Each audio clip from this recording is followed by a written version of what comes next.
What up, guys? Happy Friday. Who is happy that it's Friday? We made it through another week.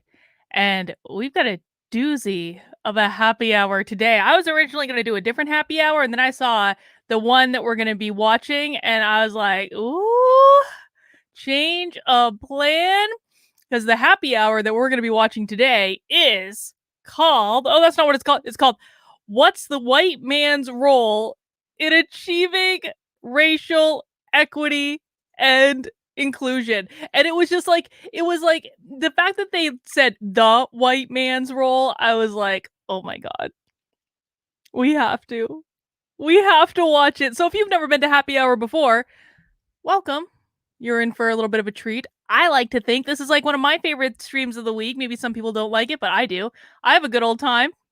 Maybe it's because I'm drinking while I'm doing it. But what we do at happy hour is we pick out one of these diversity, whiteness, critical race theory, white privilege, toxic masculinity, whatever, one of these crazy trainings or lectures, and we watch it, and I drink, and you can drink too in the chat if you want to. I mean, some of you it's a little bit early, but I mean, I kind of like to think that like Friday is basically like being at the airport. You can drink at any time, and it's okay because it's Friday. We're starting off the weekend right. So we watch this training, and we drink, and we mock it relentlessly. And I point out everything that is wrong with it. And you in the chat get to chime in, and we play Unwoke Bingo. And it's a way to blow off steam. We live in a dystopian reality. It is not always the most fun place in the world to be. So we get to blow off steam. Now I am simulcasting this in 4 different locations. 4? So I'm actually simulcasting it on 2 different YouTube channels. Of course, my main YouTube channel, Carlin Burisenko, and also on Actively Unwoke, which is a new channel that I am launching and going to be building out as a second channel. Now, the reason I simulcast it onto there is because I do think that I'm eventually going to move Happy Hour over to Actively Unwoke. And so I just want the content in both places. I don't care which one you watch it on. You can also watch it on Rockfin. You can watch it on Odyssey. It's in all 4 places. And anyone is just as good as any other. But most people usually watch it on my main channel, which is totally fine. All right, guys, before we get into it today, I'm just making sure that all the streams everywhere are working the way they should be. Hang on. Looks like they are. All right, before we get into it, we have some housekeeping business. Now, the first issue of housekeeping that we have is you want to make sure you download your Unwoke Bingo card. It is in the description of the stream. Grab your Unwoke Bingo card. You generate a card. The card is completely unique to you. It has all sorts of woke words and terminology. You got a free space in the center. And then we're looking to either get a line or we're looking to get corners. And if you get a bingo, just yell it out in the chat. We'll have a big old celebration. You don't win anything, but it helps us pass the time. And it's, it's a good gauge of how woke the training is. Sometimes bingo happens in like 5 minutes. In these trainings, they do so many keywords and buzzwords and they get them all in. And sometimes it takes a little longer and sometimes we don't even get a bingo. But if someone gets bingo after the line or the corners, what we're looking for is blackout bingo. And no one yet has gotten a blackout bingo. So if you get blackout bingo, you're going to get bragging rights for all of eternity. So make sure you get that Unwoke Bingo card. Oh, look, Deb Philman is here from The Reason We Learn. Thank you. Deb is asking you to mount that like button. But also make sure you subscribe to Deb's channel. Deb had an awesome chat today with Justice Graves, who is a young man on his school committee, doesn't have kids, ran for school committee on a completely anti-CRT platform. And Deb had a great conversation with him today. I was able to listen into some of it. It's always so informative when we can find out exactly what you need to do as parents or just people who are concerned about what's going on in order to navigate the system. And Justice and Deb are just an absolute wealth of knowledge. So please make sure you subscribe. Again, her channel is The Reason We Learn. And I can't recommend her enough. And Deb, I got to get you back on the channel at some point very soon. I've been scheduling guests lately, and you're on my list. I see you, Deb. I'm getting you back on the channel. All right, guys. Now, the next thing we need to do is I'm going to do a quick plug for my Locals community, which is where I met Deb. And many of the people in the chat right now, Locals is the best place on the internet. I really love Locals because I find it is the only place really on the internet that I have what I call like authentic human interactions, which is just like people having conversations and getting to know each other and supporting each other and sharing valuable information without any trolls or any nonsense that are butting into the conversations. If you want to support the work I'm doing, please join my locals community. It is the very, very best way. You can join for free, actually, and you get access to my videos ad free. All my videos that I post on YouTube or anywhere else are also posted in the locals platform. But if you want to support the work I'm doing financially, you can do a monthly gift of $5. That unlocks all the features in locals. So you're going to get 2 Zoom calls a week. You're going to get book club. We're reading The Fountainhead right now. If you want to join us for book club in a couple weeks, we are reading The Fountainhead. Good chance to have a good discussion. We have debate club that we're going to be doing coming up next, not this Saturday, but next Saturday after that. We have a monthly Stitch and Bitch, Craft and Bitch. I just launched, or actually, I didn't even launch it. Some of my locals members made me a Discord server because I don't know how to do that stuff, but they do. And so now there's a Discord server specifically for local supporters. And if you really want to get in the game, you can go for an annual membership, and that is $50 a year, which gives you 2 months for free. I greatly appreciate it. And that is the very best way to support what I'm doing. All right, guys. All right. Now we have one more order of business. I need to pour myself a beer. And I have 3 beers as options for today. So let me show you. First off, I have to show off my I showed this off a couple streams ago, but this is my bottle opener. And what this is, I got this in Seattle at the public market, like years ago, before the Chaz was but a twinkle in Seattle's eye. Look at this bottle opener though. It's actually an old railroad spike. It's a railroad spike that has been fashioned into a bottle opener. So if there's ever like a burglar, like this thing is heavy. It's heavy. So this is honestly one of my favorite things that I own. I love this thing. I think it's so cool. All right. So what do I have for beer today? The first beer that I have, I don't even need the bottle opener for. I had this one last week. The Nitro, the Southern Tier. We're doing a Southern Tier buffet today. Southern Tier coconut truffle on Nitro. This is very, very good. I don't know if I'm going to get to that one. Let's see. The next beer I have is a Southern Tier Pumpkin, which is fall is my favorite time of the year for beer because I love pumpkin beer. I love it.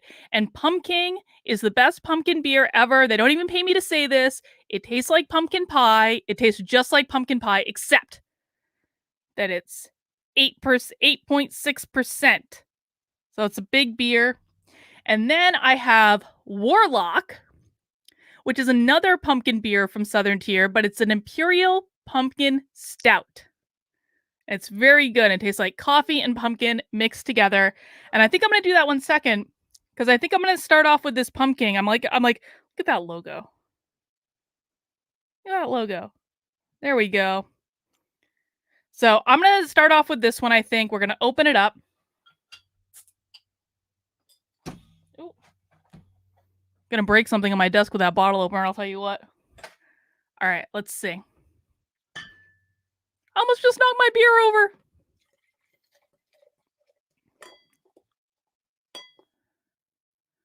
Yeah. Look at that. So pretty. So pretty. Good head. 2 fingers ahead there. Oh. The head is where all the aroma is. It smells just like pumpkin pie. It smells glorious. All right. Scott agrees with me. He says fall beer is the best beer. I agree.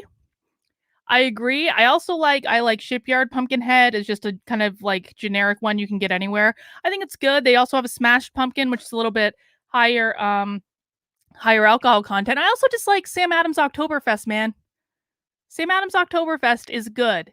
Now, what are you drinking? I want to hear in the chat whether you're drinking maybe coffee, tea, water, something stronger. What are you guys drinking in the chat today? Cheers to you.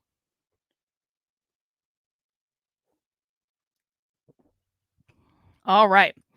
Let's kick this off. Let me see. Get this set up. Oh, that's not what I want to do. I want to share. I want to do the Chrome tab. I want to get the audio. Yeah, Patrice is drinking water. Let's see. What are other people drinking? Water. Magnus has got some cheap barley beer, cherry, diet Pepsi, rum and Coke. Yes. Rebel Yell 100 in my coffee. Scott's in the spirit. Oh, a nice gin tonic and lime. Very refreshing, I'm sure. Let's see how big we can make this. All right. Apple Crown and raspberry. Oh, you guys are drinking some good ones today. Oh my goodness. Hang on. Glenda's got Apple Crown and cran raspberry. I bet that's delicious.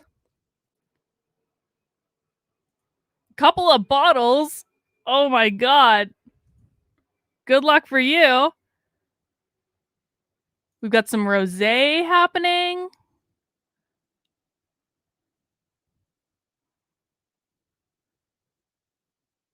Yeah, you probably don't want to drink while you're woodworking. That could go horribly, horribly, horribly, horribly wrong. All right, looks like you guys are ready to go. Who's ready to watch our video for today? Everyone ready to learn about the white man's role in achieving racial equity? How many white men we have in the chat today? How many guilty, toxic, masculine white men do we have in the chat today that are ready to learn how they can contribute to racial equity and inclusion? Cheers for all the white men in the chat today. You're so put upon. Cheers to all the white men. All right, guys, let's get this party started. Let me know if you can't hear the sound.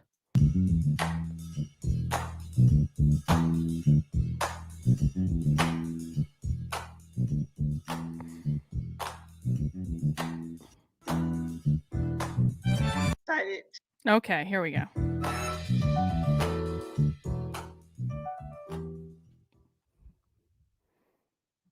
Hello, Fuel Milwaukee. I want to welcome all of you to today's Race Bridge conversation. As you're coming into the space, go straight to the chat and let us know what you're hoping to gain from today's conversation.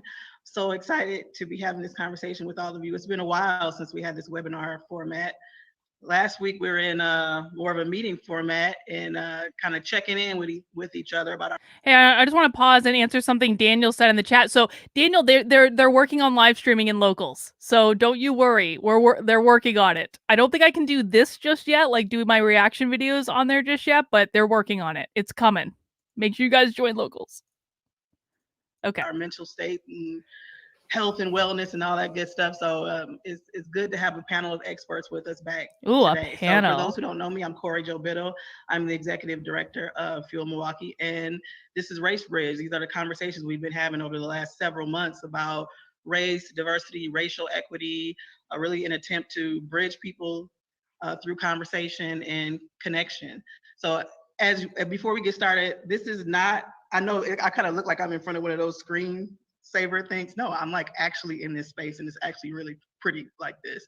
Some of you know MMAC is moving to the Avenue, and as we're waiting for our space to get ready, we're taking space at this great space called Spaces.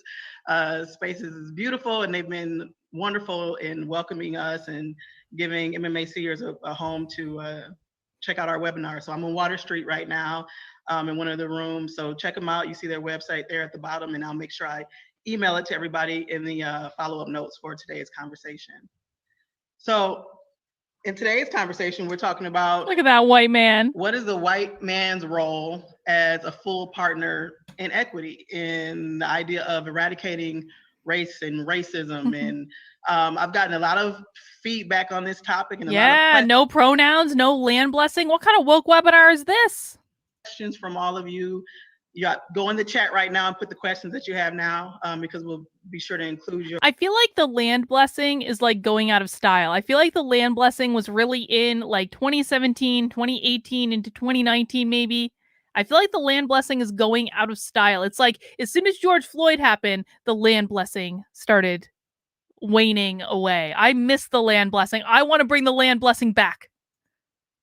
Your questions in the conversation, but especially in Milwaukee, they should definitely have a land blessing. We've been blessing. hosting these Race Bridge conversations to foster communication about race and racism. So our goal has really been about providing more insight based on people's perspectives and their own experience, with the goal of really heightening our sensitivity about viewpoints that aren't necessarily our own or experiences that we haven't had in our own lives.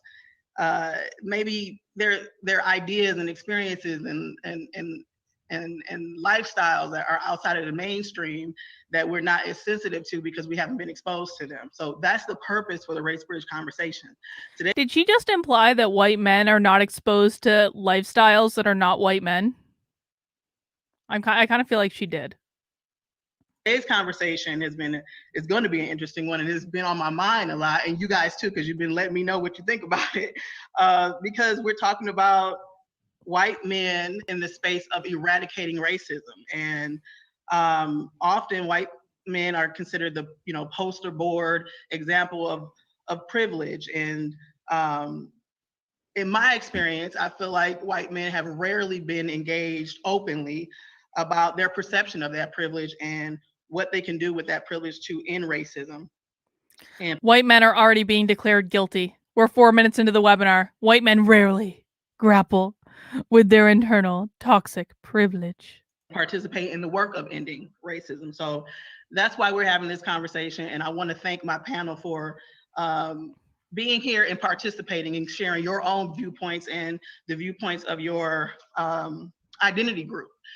So I'm looking at all the first slide that you see, all of these, you go on the internet and there is, and I can see people kind of in the comments talking about, yes, we're always encouraging our leaders and our white men at work to get more involved in these conversations and really trying to find ways to encourage folks to be full diversity partners. But then on the flip side, there are a lot of white men when they're surveyed or asked how they feel about their place in the conversation that feel that they don't necessarily have a place in the conversation. Not all of them, but I was really struck. No, that's not actually what that says. So according to the white men's leadership study, which the fact that they did a white men's leadership study is interesting in and of itself. Maybe we can try to find that document. A study of white men and diversity of inclusion, the single biggest challenge to engaging in D&I efforts, is noted by almost 70% of white men, is not knowing whether they are wanted. That's a different answer, and I kind of wonder if that is that like a call, like what, like A, what options are they given? B, how are they was it an open-ended question, or did they select from a list of questions? B, how are they grouping things together to have it come out to knowing whether they are wanted? So many questions about this statistic. If anyone can find that white men's leadership study, let's take a look at it. I'll take a look too. Of folks that say, I don't really know that I'm wanted in the conversation. Some of the quotes that were a supplement to this open-ended question here were, when I'm in the room, I'm not really sure what to say, or I'm not really sure that my opinion is wanted, or, I think people just have different ideas about what it means for a white man to be involved versus the messaging that has been given around race and racism conversation. Those are my personal views on this and why I think it's so important to talk about it. And I'm thrilled to have. Can we just talk about these pictures for a second? Kevin here is so white that he's even wearing white glasses. Yeah, I think today might be appropriate to milk the like button. I think so. Oh my god. Look at these I'm sorry. Like, these pictures are just funny. They look like they're out of like an advertising firm in like the Mad Men. What years were Mad Men? Like 60s? That's what these headshots look like to me. Like they're out of an advertising firm in the 60s where you had all these white men and the women weren't allowed to be in executive positions and they're like smoking and they have full-on bars in their offices. That's where I picture all these people working right now. Is it like now I kind of want to go watch Mad Men. Has anyone watched Mad Men lately? How did Mad Men hold up? I don't know. All right, let's keep going. These panelists here today to give their perspectives and their viewpoints. David Gay is the managing partner at EY. I'm so glad to have you here, David. Thank you so much. Bob Murphy, don't call him Robert. We got to call him Bob. Hey, Bob. Bob. Of Enterprise Change Management at Rockwell Automation. Thanks for being here. All the way from Atlanta. Yes. Tim Sheehy is my boss and the president of the Metro Milwaukee Association of Commerce. Hey, Tim, thanks for being here. Thanks, Corey Joe. And Kevin Suker is the executive director of Radio Milwaukee. Hey, Kevin. How are you, Corey Joe? I like your choice of glasses today. Yes, see, she called it out too. So as we got to get into this conversation, I just want to ask for your initial thoughts or feedback on the screenshots that I showed from the mini. There were so many articles about engaging white men as full equity partners, opinions No, from white Jaya, men, you are not opinions the from only other, one. you know, No. groups of identity groups.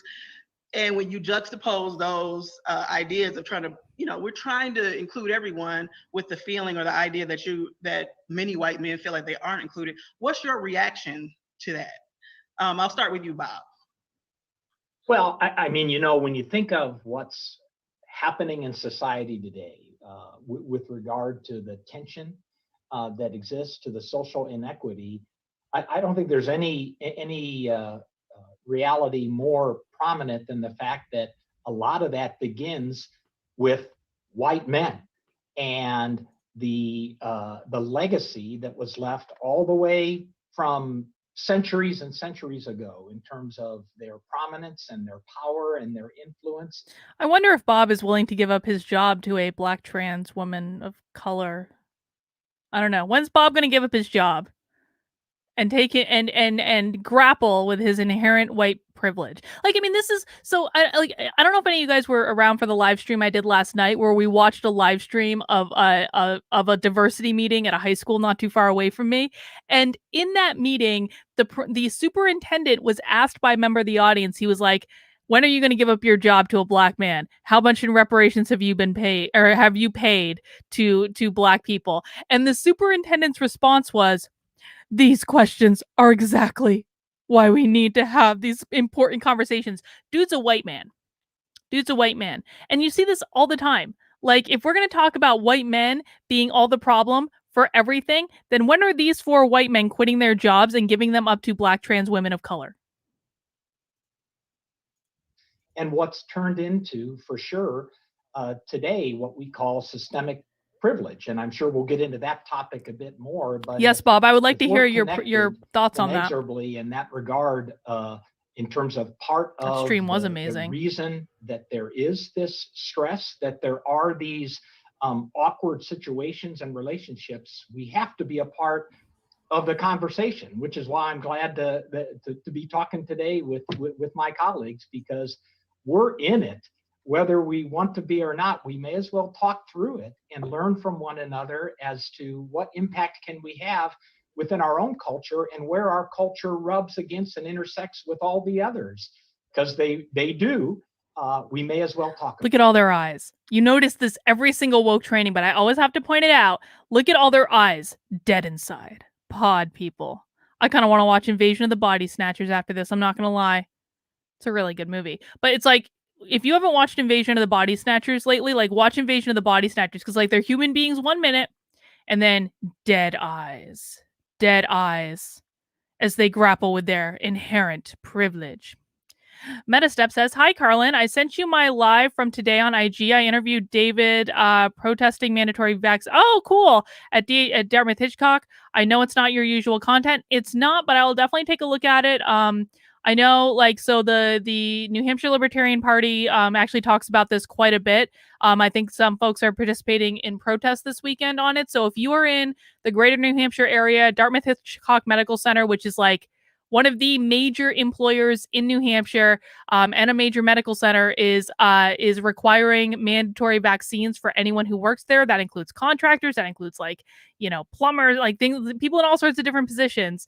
And there are a lot of people protesting it. So make sure, if you are in the area and you're able to, go to the protest, man. Stand up for what's right. No one should be mandating this stuff, especially when you can still catch it and give it, even if you're vaccinated. But I digress. Absolutely. David, did you have something? Yeah, well, I mean, I couldn't agree more, right? So the slide you had kind of said, you know, or the 70% wonder if they're wanted in the conversation. I think we are, right? But I guess I'd say whether or not we're wanted, we're needed, right? Because this isn't going to get addressed. Wait. Are you saying that we need white men now? Because really, I don't think that's part of the position that they're taking on this. We're involved, and I mean that. Are you saying we need white men to fix the problem of racism? Really, Corey? Really? The standpoint of And I think many of us have come on this journey and continue on this journey, right? And will be for a long time, right? But I think have a much deeper appreciation for the privileges that we do have as white males. And it's not something I feel guilty about, right? I can't control that I was born a male, that I was born white, but I better acknowledge, Yes, right, exactly. kind of my upbringing, and quite frankly, more recently, probably the fact that I have a race, right? I think that's one of the other things that's been harder for white men is it hasn't been an appreciation of we have a race. We just kind of are who we are, and we just we don't think of race, right? And that's something actually, and gender oftentimes, right, we don't think about it. And those are things that other constituents think about a lot. And I just don't know how you solve a problem if you don't have the individuals who are. I want to do a poll of all women in the chat. Just women, no men, no toxic masculinity in this poll. How many women in the chat think about their gender on a regular basis? Type Y if you're a woman in the chat and you think about your gender on a regular basis. Type N if you are a woman and you do not think about your gender on a regular basis. I'm just curious. I would be an N. I don't want to influence any of you, but I very rarely think about the fact that I'm a woman. No, no, no, no, no. No, David, you're wrong. No, Kieran, you're not a woman.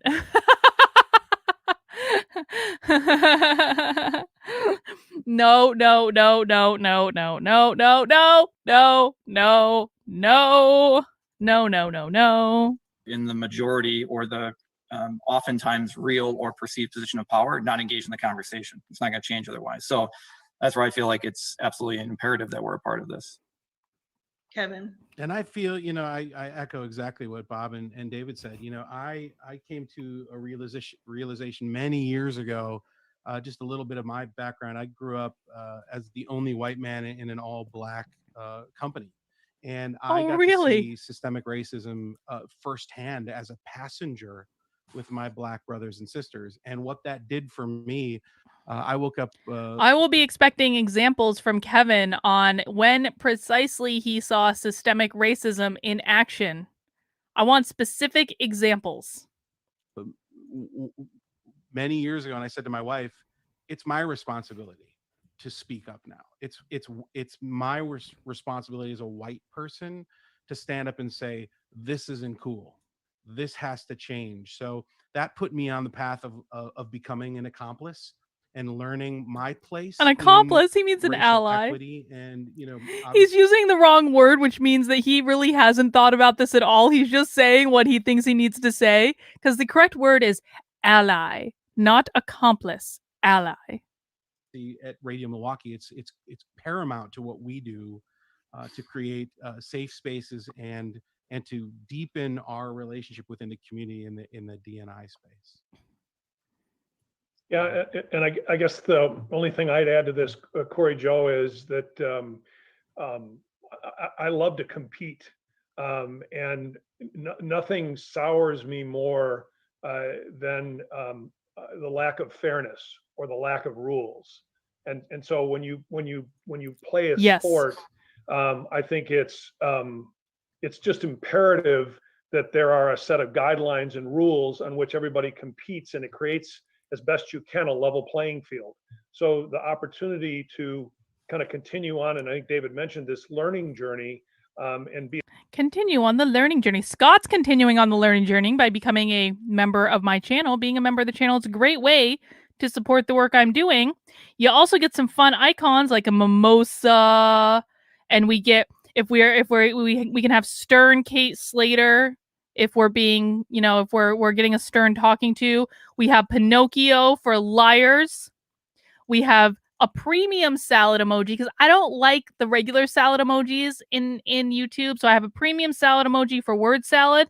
And then we have the heart with the devil horns for mounting that like button. So thank you, Scott, for becoming a member. Oh, hang on. Super chat. Common Cure says, are we ever going to do a deep dive into webinar videos that focus on insert race ways of knowing? I'm still trying to wrap my head around it. So we've done whiteness webinars before. I'm not sure exactly what you're referring to, but if you can chat in more clarifications, and you don't need to super chat, I'll just look for your name in the chat. I'll see what I can do. Be a part of this conversation. on race. Hang on, sorry, one more. Skidmark says, is maybe just me, but when I see white glasses on a male, I instantly think they're a weirdo lefty SJW. I mean, we're gonna see. He didn't know the correct term for allies, so I feel like there's still hope here, and he has like a beard and stuff, and so I don't know. I don't know. We're gonna see. We're gonna see. Let's not pass judgment too soon. All right. Let's not pass judgment. And privilege and how it unfairly unbalances Thank you, the Magnus. game, I think is really important. Welcome to the for all of team. us. I have a thought. And by the way, guys, I will be posting after this webinar, I will be posting the Discord server link for all of my YouTube members. So if you aren't a supporter in my locals community, because for whatever reason, I don't know, like you should be in locals, but if you don't want to be and you prefer to be a member on my YouTube channel, I will be posting the Discord link for all of my channel members a little bit later today after the stream. So you can join our Discord as well. And I will let here's the thing though, if you're a YouTube member, and I'll post this in the notes, just note that when you're in the validation, when you're getting validated in the channel, and I will let the moderators of the channel know that. Oh God, Skidmark is now a member. Oh my God, membership run. Excellent. Thank you guys for joining. The reason we learn these people are neurotic. My eyes are rolling so hard. I'm going to need surgery to see. Deb, we're like 10 minutes into this webinar. This webinar is in like an hour. We've got like an hour to go. About the process of awakening. So I'm sensitive to the fact, I've always been a Black woman, and I was pretty young when I started to realize that my race made me different. The stories that I think about go back to probably 4 or 5 years old. And I wonder, as a white man, if there was a time along was there a moment that set you on a journey to being more aware of what race meant for you and what it meant for other people, and realizing that there is an equity that exists? Corey Joe, when I think about that, I have to admit that while I'm now just a couple years north of 60, it really wasn't until I was just south of 50 that I honestly really started leaning into this whole conversation with an equal amount of my head and my heart. I probably had a decent amount of head conversation and knowledge and thinking about it, but in terms of engaging my heart, we had, as a company, for a few years prior to that, really begun to be introspective about our culture of inclusion. Where were we? Where weren't we? In some regards, needing to wallow in our current reality, but knowing we needed to do something to be about that journey in a much more assertive fashion. So we began to partner with a group that I'm sure many on this webinar are familiar with, and you even mentioned it in part, White Men as Full Diversity Partners, founded by Bill Proudman and Michael Welp. And I remember attending my first of many white men's caucuses, and even be invited to a white men's caucus. I thought, are those legal? What in the world is this thing? But what is a white men's caucus? Is it white men talking about how horrible it is to be white men and how privileged they are? Is that what that is? Let's see. Conversation and the knowledge and the education around these concepts of systemic privilege, around unconscious bias, and around the paradoxes that exist. Literally. Okay, I haven't talked a lot about unconscious bias on this channel, but I just want to note, we can have bias about literally anything. We can have unconscious bias about literally anything. So how our brain, like high level here, how our brain works is we take in 11 million pieces of data across our 5 senses every single second. Now, if we were consciously aware of that 11 million pieces of data, we would go insane. And so what our brain does is it filters out the vast majority of that, like that it considers unimportant based on a variety of factors. And all the stuff it filters out, it's still in our brain, it's just in our subconscious. The amount that makes it into our conscious is about 40 pieces. So there is a big disconnect between the 11 million pieces of data that come into our brain every single second and the 40 pieces of information that we are consciously aware of. Now, let's see. Bob is wearing a red sweater. Say I had a babysitter growing up that always wore a red sweater that looked like Bob. And I hated this babysitter. This babysitter was kind of a bitch. She just ignored me all the time and would like yell at me and like would pretend to be like really nice in front of my parents, but would just be like a horrid bitch behind their back. And I hated this babysitter. I might forever have an aversion to red sweaters just like Bob is wearing because that babysitter that I hated when I was a kid was a horrible, nasty person and I ended up hating her forever. That is an unconscious bias against red GD sweaters. We can have unconscious biases about everything and they're virtually impossible to nail down unless, I'm just to say, like a lot of times they're virtually impossible to nail down because they're existing in a place in our brain where there is a lot of junk data like floating around in the ether that we are not consciously aware of. So when they're talking about unconscious bias like is a real thing, but not in the way that they're framing it. Not in the way that they're framing it at all. And in fact, you can, through the course of like these types of trainings, you can actually convince yourself that you have unconscious bias that you do not have. I absolutely believe that the 4 men sitting on this panel just confessing their toxic masculinity have probably gone through a process where they have actually convinced themselves that they have unconscious bias against Black people, women, things like that, because that's what they're being told. Oh, you're a white man. You must have unconscious bias against these people. Well, we can't measure these things. They are not possible to measure in any way. There is no tool to measure them with any sort of consistency. And we can actually convince ourselves of things that are not true. So that's my little rant about why unconscious bias is nonsense. Changed not just my life, but the lives of almost all of my colleagues that were a part of that conversation. And we had many such learning labs like that, if you will. But I have to say that it was about a decade ago that I really felt a sense of ownership. And it was mentioned earlier, while I might not be responsible for the state of our culture and the canyons that may still exist, while I might not be at fault, I am responsible to do something about it now. And that those events. Why? First of all, you're making the assumption that there is something to fix that only white men can fix. I don't like white male saviors that come in and tell me they know how to fix things that I wasn't able to fix on my own. I don't like that at all. Deb, the reason we learn says 17-year-old says, this sounds like let's get all the racists together to talk about our racism and self-hatred. This is why we homeschool our children, because Deb's 17-year-old is probably smarter than anyone on this webinar.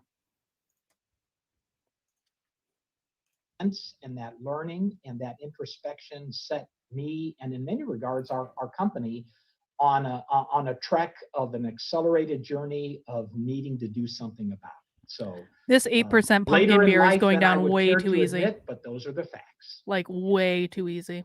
Anybody else have a moment? Like I'm like half done. Yeah, I think there's probably multiple moments. I was blessed to grow up with parents who were teachers and always felt that my sister and I needed to be involved with people who weren't like us. So we hosted international students. We went on work missions to underprivileged communities. But were they white international students? That my parents tried to give us. So I felt like I had an awareness very early on of at least the differences between people and how to connect with one another and the importance of diversity. And so it's always, in that regard, it's always been important, even though I've grown up in predominantly white, white area. I went to school at UW-Madison, which is predominantly a white institution. I now work for a public accounting firm, which, while we are increasing diversity significantly, is still predominantly white. Privilege. So I'm still in these institutions and organizations that are predominantly white, but have always felt the importance of diversity and what I can do to help move it forward. But let's see. Skidmark says, I always treat everyone the same, no matter where they're from or their color, until they treat me wrongly. And that's the way it should be. The goal of our society should be a color indifferent society based on meritocracy and rugged individualism. And why I say color indifferent, guys, okay, pop quiz in the chat. We'll see who's been paying attention. Why do I use the term color indifferent instead of color blind? Pop quiz for the chat. Color indifferent versus color blind. Why do we use color indifferent?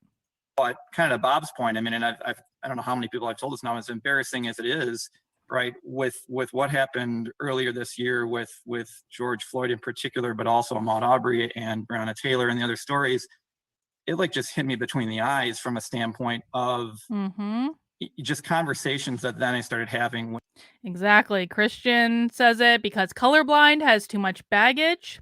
Jaya says because we see color, it doesn't change the way we treat people. Because you obviously see color, but you don't have to make a difference. Exactly, guys. Because you see race, but you choose not to let it change how you see someone or how you treat someone. Exactly. We've got to start being smart about our language. You can use whatever language you want. You have free speech, but just because you can do something doesn't mean you should do something. And the smarter we are about our language, the better position we're going to be in to actually win. With friends who've been friends for a long time and coworkers about experiences that they've had, predominantly black individuals, and just hearing like what it's like to when they get in the car, like how they feel when they get in their car versus how I feel when I get in my car. And I was 46 years old and never thought about that before. And I can't unhear that. I can't unlearn that. And so I feel like this year, Wait. So he just said he's 46 years old and he never thought about race before. Right after he said, my parents always cared about diversity and we hosted international students at our house. So which is it? Have you thought about it? Or did you think about it when your parents were hosting international students at the house? Pick one, can't do both. On for the first 46 years of my life, it just kind of went straight up from a standpoint of my acknowledgement of this is so much bigger and so much deeper than I understood previously, right? And so still have a long ways to go, but I think like a lot of people this year, it just really hit me, and again just led to conversations that never had before, despite being very focused on having relationships with all sorts of individuals, just not to the level of depth that we had this year. Are you saying that you have black friends? Oh my God. The reason we learned, Deb says we are adding diversity significantly equals we're actively avoiding hiring white people. Yeah. So I got an email from a whistleblower at Unisys today, basically saying that they're having all of their leadership team do unconscious bias training, and they hired this woman to be their chief diversity officer. And I looked up the press release about her, and she'd come from a company where she put in place a program that was going to increase the number of women and people of color in leadership positions in the first year. Now, the red flag for me on that is not increasing the number of women and people of color in leadership positions. That's fine. That's totally doable. But in the first year, is the red flag, because the only way that you can actually increase that in the first year, because these things take time, is if one of your hiring criteria is gender or race, and you're specifically hiring people around gender or race. Is the only way that's going to work, because normal leadership development just takes time. It's not that there aren't women and people of color who can succeed in leadership positions. There absolutely are. It's really not a problem, but you're not going to see a significant increase in the first year. That's not feasible. So I did the responsible thing and I posted all that on Twitter, and we'll see what comes of that. Common Cure says, I meant videos where they discuss black ways of knowing, black math, black science, black economics, videos where they racialize various disciplines. Huh. I hadn't thought about that, Common Cure, but I'm going to write that down and we'll look for something next week.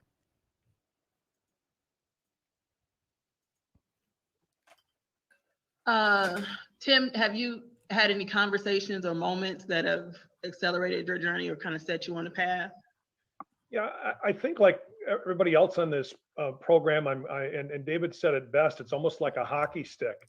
It's kind of an awareness for some period of time, and then as you have conversations, you become much more aware and much more educated about the challenge, the systemic nature of this, and the role that we can all play. And while I have this, I kind of reflect back to my earliest memories, growing up in Milwaukee in a neighborhood and a school system that was largely white. And at that time, my grandparents lived with us, and it was probably, I was probably 7 or 8 during what we called at the time the race riots in the summer of '67. And my grandfather was living with us, whose parents had emigrated from Ireland. He had fought in World War I. he was always around the house. So I used to ask him questions. And I remember during this period of time asking him, about the race riots and what the difference was between white people and black people. And it's not very sophisticated, but his answer always stuck with me. And he said, look, black people are just Irishmen turned inside out. In other words, they're the same as us. They just look different. Oh, And as you really? kind of work through that, you kind of think, well, okay, they're different, but they're really, they're different, but they're facing the same challenges. And I think as we've talked about this now, Are you suggesting that African Americans in 2020, because this was December 15th, 2020, are facing the same challenges as Irish Americans? Because Robin DiAngelo wouldn't like that too much because the Irish are not allowed to say they're oppressed. Although apparently, and I'm going to do a video about this, I just didn't get to it today or in the last couple of days. Apparently, the Italians are now oppressed again. The Italians are now oppressed again. Robin told us that the Italians were not oppressed because they had ascended to whiteness. She told us that the Irish were never oppressed because they had ascended to whiteness. That's a little ironic. I wonder if Corey Joe is going to correct him on that.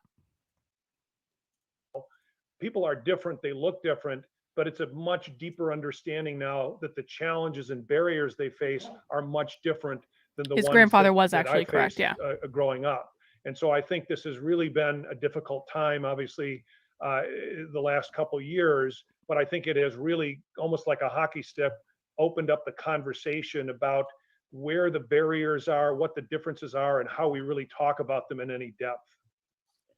Thank you, Tim. Kevin, you talked a Ooh, little she bit didn't about, correct him.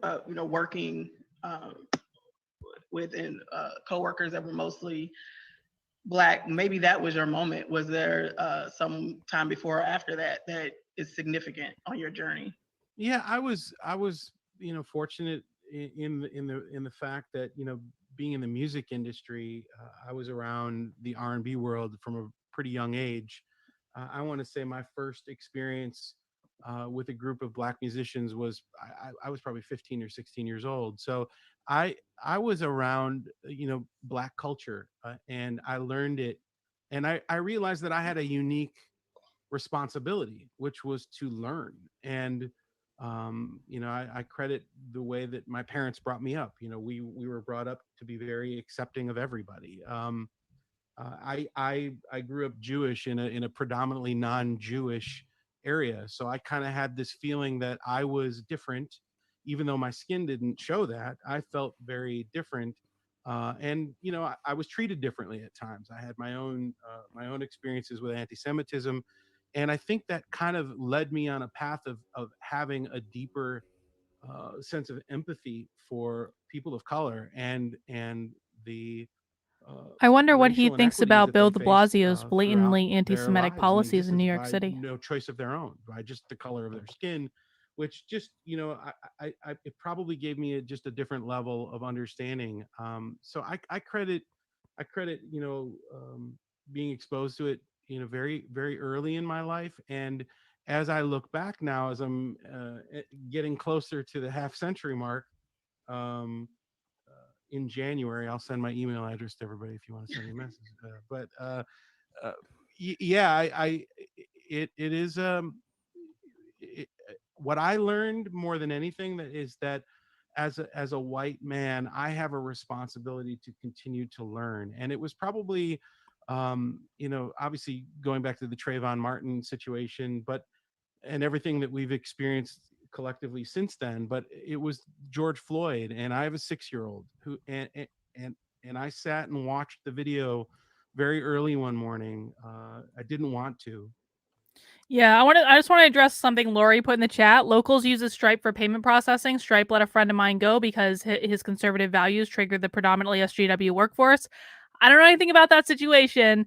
I wish Stripe had not made him sign an NDA. Yeah, that would be ideal. But I just want to say that I'm pretty sure Locals is working on redundancies for that. I know that Locals is going to be partnering with Rumble, and one of the reasons they're partnering with Rumble has to do with Rumble servers and using Rumble servers, so they don't have to rely on AWS. So they're actively building in redundancies for everything to make them uncancelable. So just wanted to note that in case you were interested in joining my Locals. Because we knew how it ended, and I didn't realize my 6-year-old had snuck up into my office here and was standing over my shoulder. And I had to explain, I wasn't prepared to, but I had to explain to my 6-year-old what we just saw. And, my hopes are when we talk about systemic racism and what is my part, my unique part in trying to change the conversation, it's to have the conversations in my small world, my friends and my family, and to really kind of lay out and challenge, then what would be typically uh, a difficult conversation to have. I'm not afraid of having those hard conversations. And I think, it's our responsibility as white men, especially white men in leadership positions, to not only, create racial equity, but to also, promote these difficult conversations. So some of the questions that I'll ask or that'll come from the chat are just questions, just curiosities about what it's like to be a white man participating or being around conversations related to race and racism. And others like the question that's coming are more about your racial identity group. And all of us have our identity groups, and you, as white men, you have access to other white men in a way that we don't when you are around others that are in your racial identity group or your gender identity group. I don't have access to white men. What? You only have access to the people who are in your identity group? Does that make sense to anyone else? It really does seem to me that Corey Joe has access to at least 4 white men who are on this webinar, specifically probably because she asked them to be. So it seems to me that she has access to white men. So who doesn't have access to white men?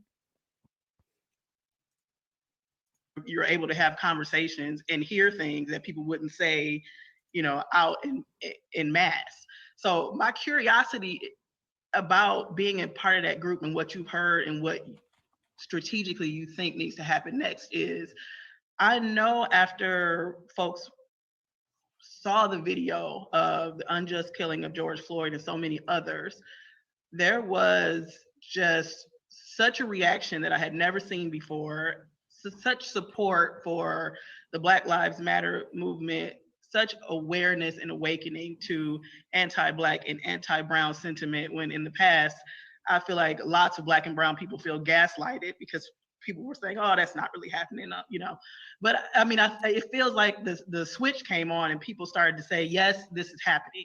And then we saw a lot of companies making statements and putting things on their website. And then it's like, We saw lots of companies virtue signaling because they were afraid that if they didn't, the woke mob would come for them. What those companies don't understand is that the woke mob is always going to come for you. It is not enough to put a black square on your Instagram. It's not enough to hire a diversity, equity, and inclusion chief officer. It is not enough to do this woke training that will actually hurt your team more than you help it. They will always come back with more demands. It will never stop.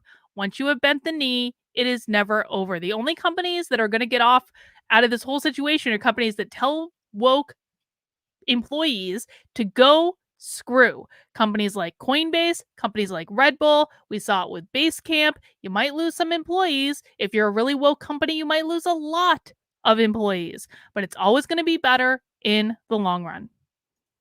What's next?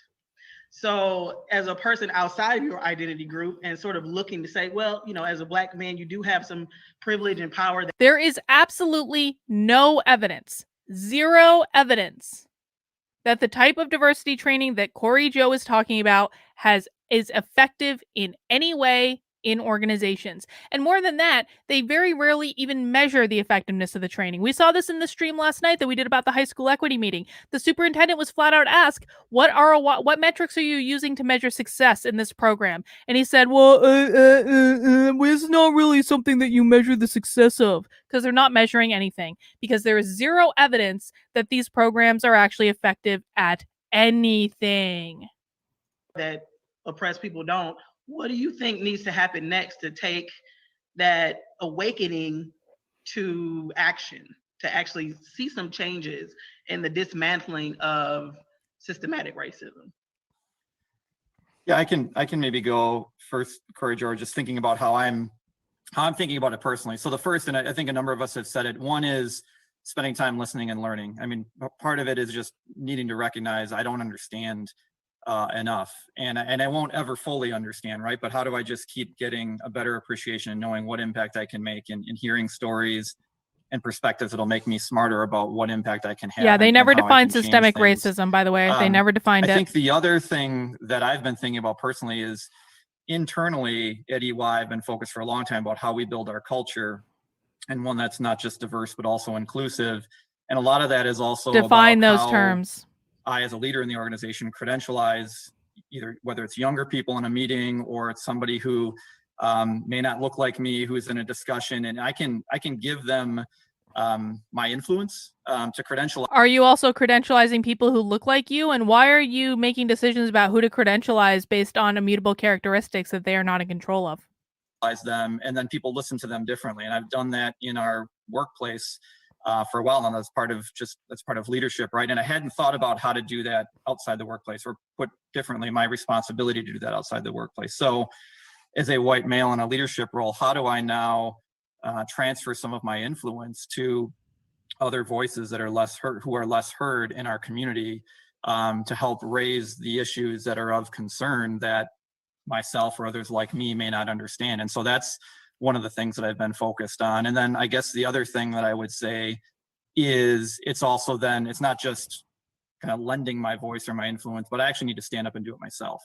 And so I hope, and Tim, I hope has kind of felt it. I've stood up in kind of how we're acting as an MMAC and what we're doing in response to this, and what we're going to do as a business community, and kind of raised my hand and said, what can I do different? You run a chamber of commerce. You're not in charge of what the members of your chamber of commerce are going to do.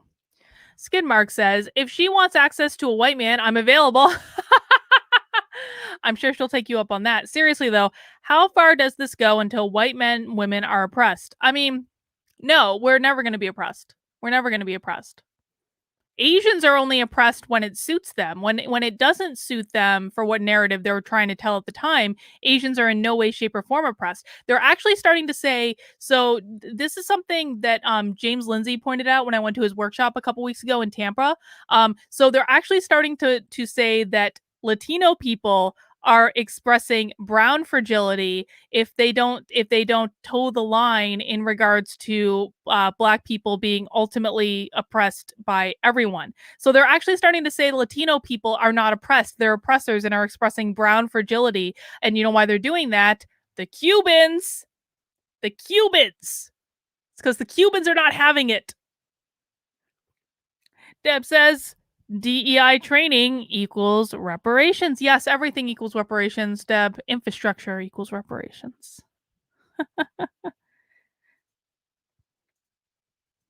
How can I help? How can speaking up more than listening in meetings and just making sure that I had an active voice? And so just being out there and being okay, being out there, even in discussions like this, where, you know, oftentimes you're in, people call them uncomfortable conversations.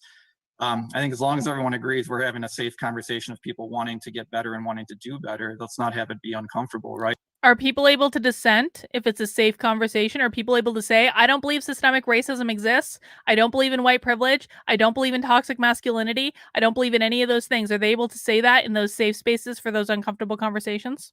But it's, you have to put yourself out there. So those are at least the things that I'm thinking about as my own personal responsibility. Thanks, David. How about you, Bob? You know, Corey Joe, when I think about this, you know, you mentioned everybody's talked about the passion, the attention, the platforms that were elevated as a result of the incidents that occurred over the spring and the summer, right?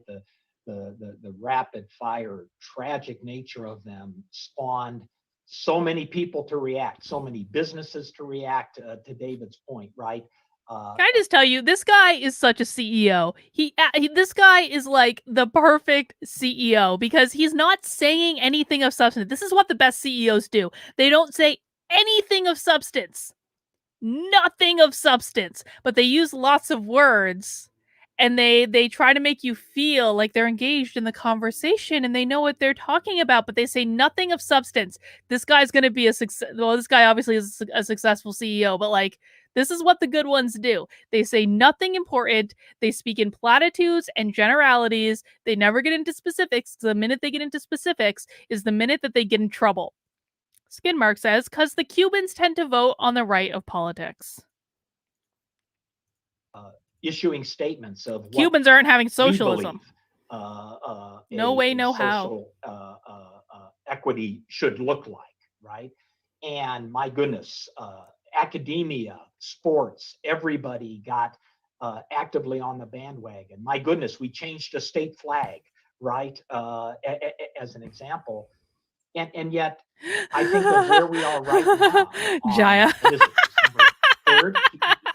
He has the wife. My wife is forcing me to do it. It's the half smile. Is that he's always sitting there going like this. It's the half smile that gives it away. All right, guys, I am about to need another beer. Are we ready to get my second beer? That was a much bigger gulp than I thought it was going to be. Hang on, stand by.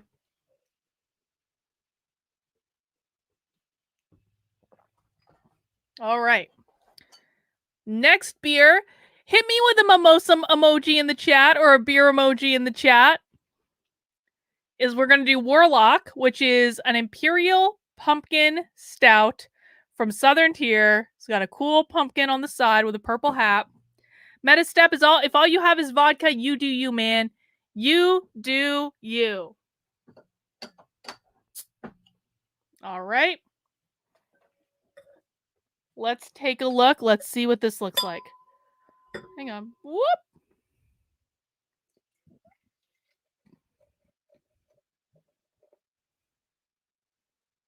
This is my first Warlock of the year. I'm very excited about this. I had a pumpkin last week. This is my first Warlock of the year. Cheers to you. Put whatever you're drinking as an emoji in the chat. Cheers to you guys. Let's see. Scott, it's okay if you don't drink, to each their own. But I obviously do. I'm a bit of a beer snob. I don't drink that much, though. I drink, basically happy hour is the only time I drink every week. So look at that. Nice and dark. Smells like pumpkin. Cheers, everyone. Let's keep going. Mount that like button if you haven't already, please. And guys, just so you know, so I've heard from over like a dozen people today that YouTube is actively unsubscribing people from my channel, including Gabrielle Clark, who would never unsubscribe from my YouTube channel ever. So please just do a double check for me. Make sure you're still subscribed. If you want to be subscribed, hit that notification button. And, if you're not subscribed yet, hey, man, it's a beautiful day to subscribe to the channel. And I appreciate it because YouTube, I've been I can actually watch my subscriber number bleed down. And it's not happening in an organic way where people are just unsubscribing. I can understand if people unsubscribe. I'm not their cup of tea, whatever. But this is happening in really weird ways. I'll see 20 subscribers drop at one time. That doesn't happen on YouTube. You don't just drop 20 subscribers like that. YouTube actively unsubscribes people. So just make sure you double check.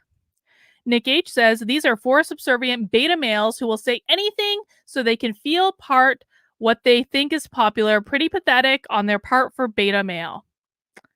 You said it, Nick. You said it. Oh, with Bailey's. Oh, that's the best, Jared. Here. I'm not sure that the flame is as high. I'm not sure that the passion is as prominent. And so, first of all, personally, I want to make sure that flame that was rekindled anew in me as a result of those incidences, reminding me of the serious nature of the discord and the discourse and the disconnection that existed. That I personally don't let that flame go out or dim to the point that it was when I was in the thick of just being embroiled in what can I do? I have to be responsible to make an impact here. And I think our corporations need to be every bit as sticky in our prominence and projection of the conversation, the criticality of it, and feeling that responsibility to do something about that with regard to, migrating away from even just an idea around equality to that very different notion of equity. And what does it take to get there? Wait. I'm sorry. I was checking my email. Hang on. I want to hear him say that again. The criticality of it. And feeling that responsibility to do something about that with regard to, migrating away from even just an idea around equality to that very different notion of equity. And what does it take to get there? So he's encouraging people to switch from equality to equity. Guys, what is the difference between equality and equity in the chat? Pop quiz, what is the difference between equality and equity? Dawn, I did get a 100,000 subscribers plaque. It is sitting on my floor. You guys want to see my 100,000 subscribers plaque? I haven't pulled that out of the box in a long time. But we'll do that while you guys are defining equality versus equity in the chat. Hang on, let me see if I can find it. Hang on.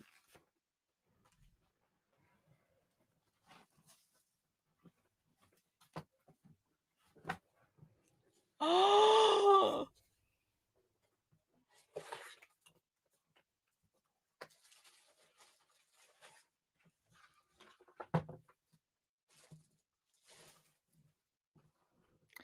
There it is. There it is. It's pretty rad. I felt like I got an Oscar or something. There it is. I'll hang it up someday.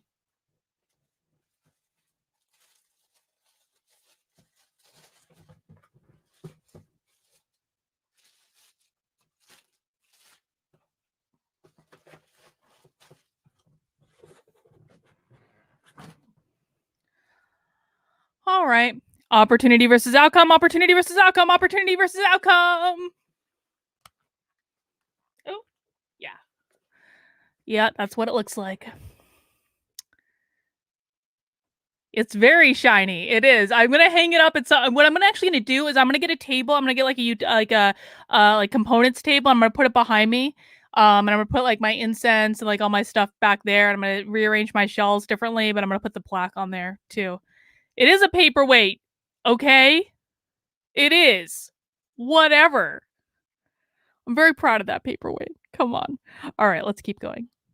You guys know the difference between equality of outcomes and equity versus equality of opportunity versus equality of outcome. We know the difference.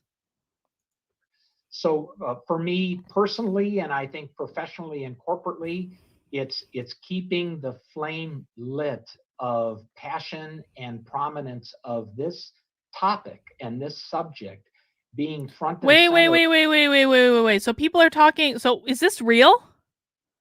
168,000 ballots printed on counterfeit election.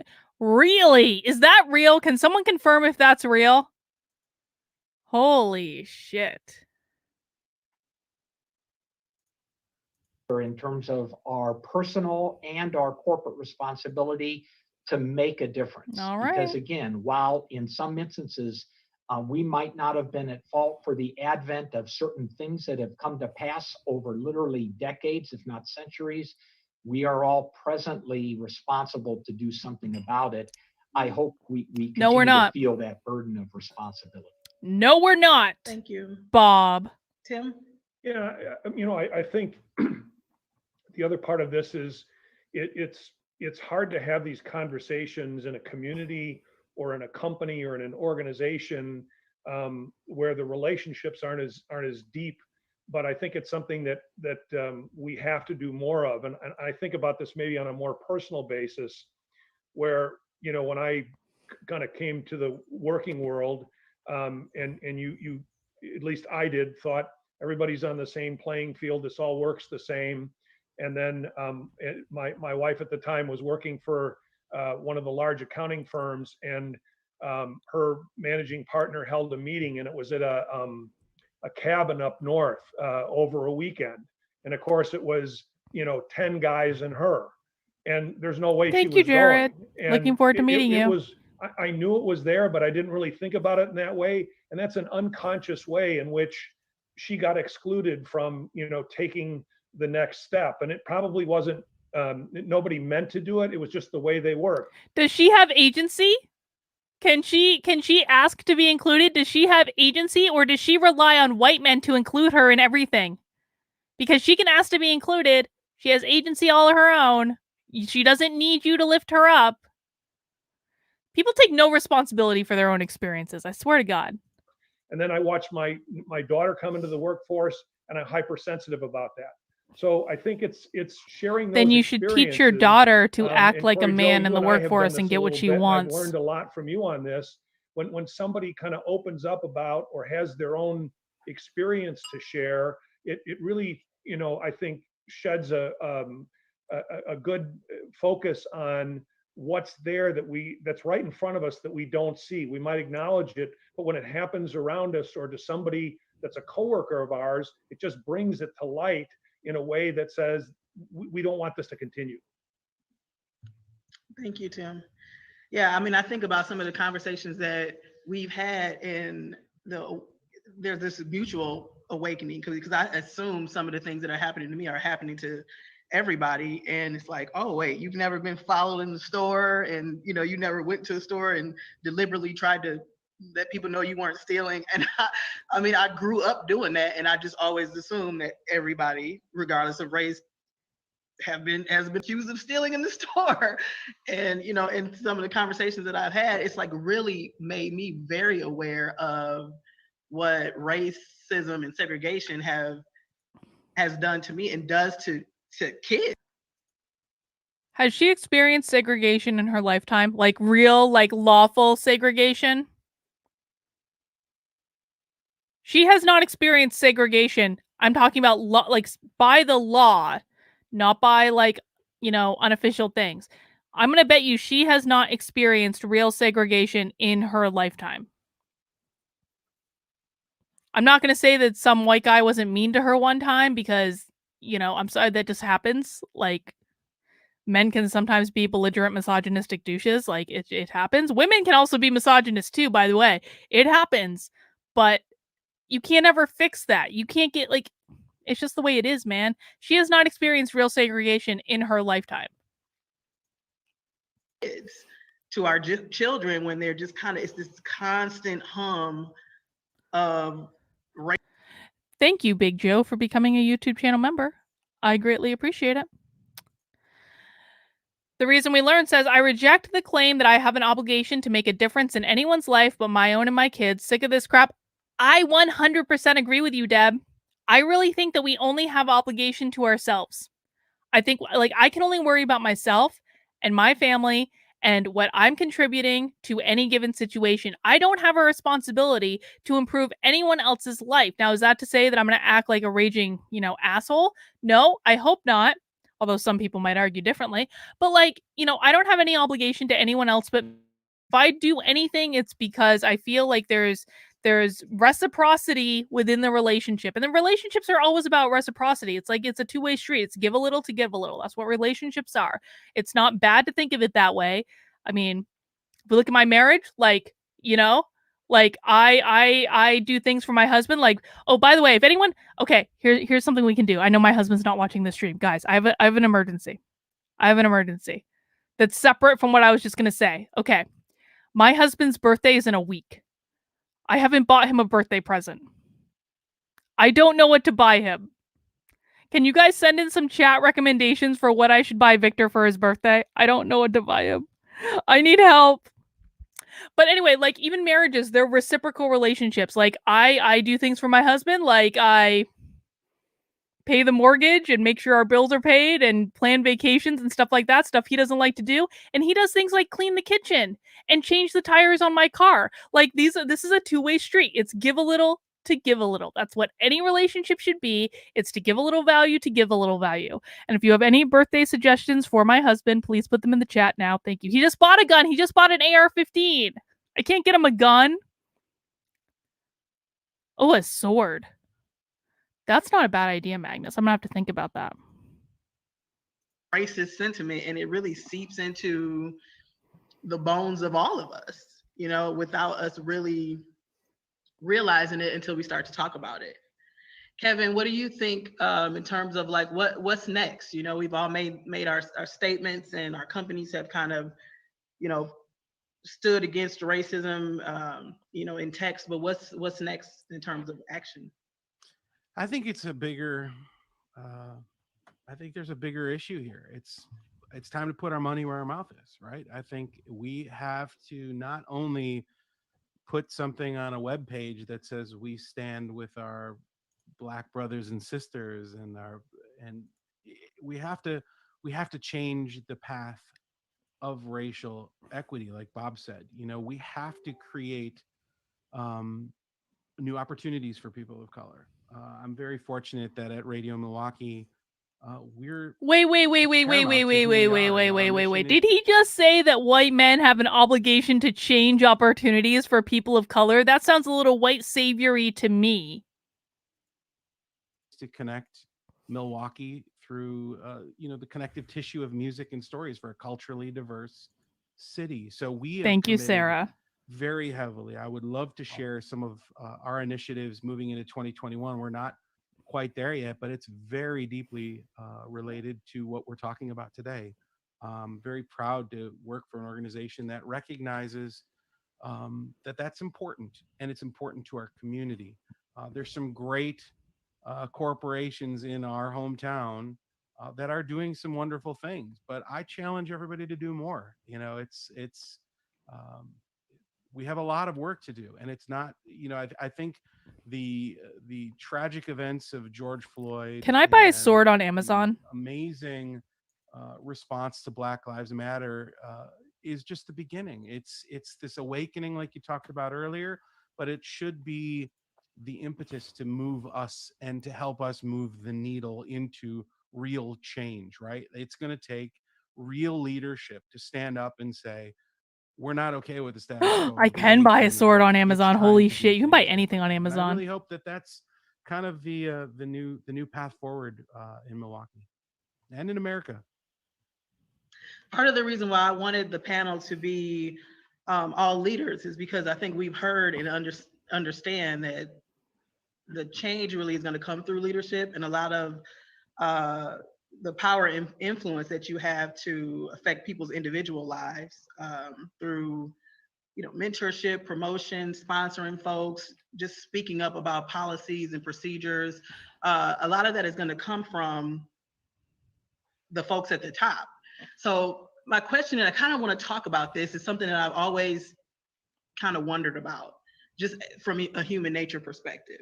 In terms of this idea of privilege and power really being based in whiteness and maleness, I wonder if we all assume that that's true, what is the motivation for? Why are we assuming that's true? Do we have any evidence that's true? Do we have any evidence that that's true? We have no evidence that that's true. She literally just admitted that we are assuming that power rests in white and maleness. There is no evidence presented that that is true at all.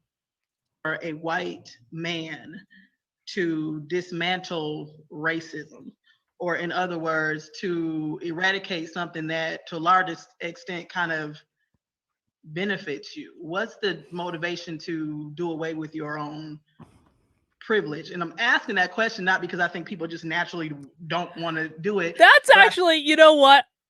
Okay, so what do we think? Let's make some predictions. What do we think they're going to answer? She just asked this panel of 4 old white men, what benefit do they gain by getting rid of their own privilege? How do we think they're going to answer? I'm honestly curious. I don't know the answer to this question. I haven't watched this before. Ooh, Pamela says I should buy him a crossbow. It's not a bad idea, Pamela. Yeah, but the problem with it is, like, I need to get it in a week. Like, I understand, like, going to a local blacksmith, but I need to get it in a week. I guess I could go shopping at, like, a farmer's market. I don't know what the hell. I don't know. I guess I could ask the libertarians. Okay, what do we think they're going to say?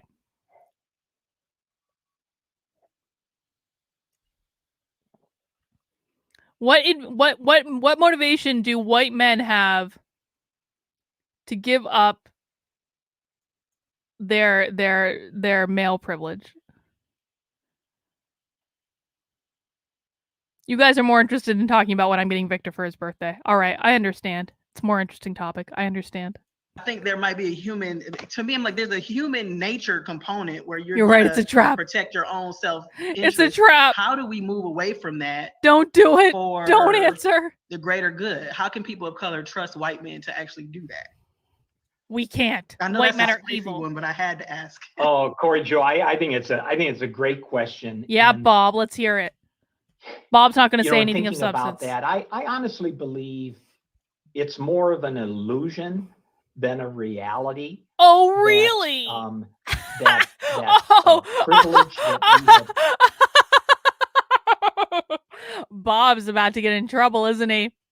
Bob just said that white male privilege is an illusion, not a reality. Come about is necessarily a good thing for us.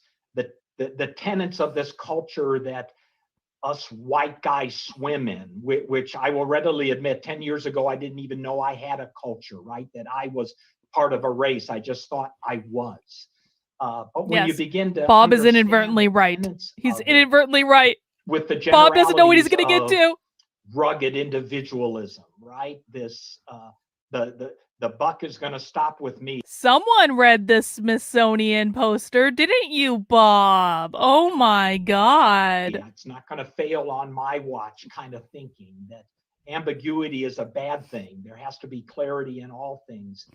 And the reality is, Bob is totally talking about that the white supremacy culture document. So if anyone was in the stream I did the other day about anti-racist math and the white supremacy culture of anti-racist math, the white supremacy culture document actually can be applied to anything. Bob is right now working off the white supremacy culture document that's been around for about 10, 15 years that is total nonsense, not based in anything but fantasy at all, but he's actually reiterating the different components of what a white supremacist culture looks like, which are all wrong and have no evidence behind them, but here we are. Operating in that environment, if we continue to perpetuate that by surrounding ourselves with people that either think or just do like that, that's a sorry lot, because we're not taking advantage of really the value of relationship, the value of all kinds of diversity. It isn't just ethnic, it's experiential. Oh, it can really, be Bob? geographical. Oh, And the fact of the matter really? is, if any of us have had the pleasure and the honor of creating a leadership team that is truly Say diversity of broadly thought. Say representative diversity of of a thought. Say multitude it. of dimensions of Say it. diversity, every one of us, I guarantee you, has found that that is Look a at far more look at Corey Joe's eyes. Corey Joe is not happy right now. Look at her eyes. She's like, "How dare you? How dare you?" powerful constituency of people in terms of getting things done.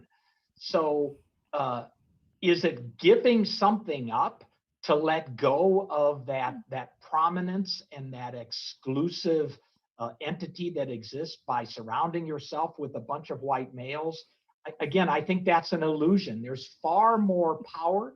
There's far more excitement. There's far more advantages to surrounding yourselves with people that have different experiences and different points of views and different upbringings. Why is Bob assuming Bob was going down the hill, and then he took one look at Corey Joe's eyes. He's like, "Uh-oh. U-turn." That's exactly what happened. Bob started to read the room. He was like, none of these white. Look at Kevin. Look at Kevin he's basically sneering. The guy with the white glasses is basically sneering. So now Bob has done a U-turn and he's going back in the other direction. And I think the proof of that pudding is, again, when we've ever been a part of. And by the way, why is Bob assuming that all white males have the same experience? Do all white men in the chat have the same experience? I don't think so.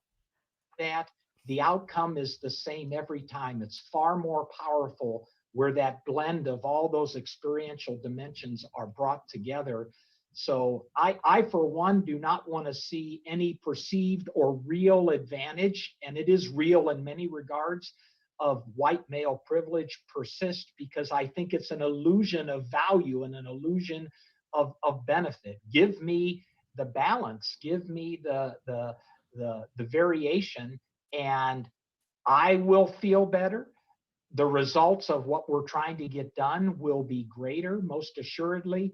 And we truly will be able to cite an example and a shadow of leadership that's effective for people to watch, seeing that happen in an atmosphere that is full of difference as opposed to sameness.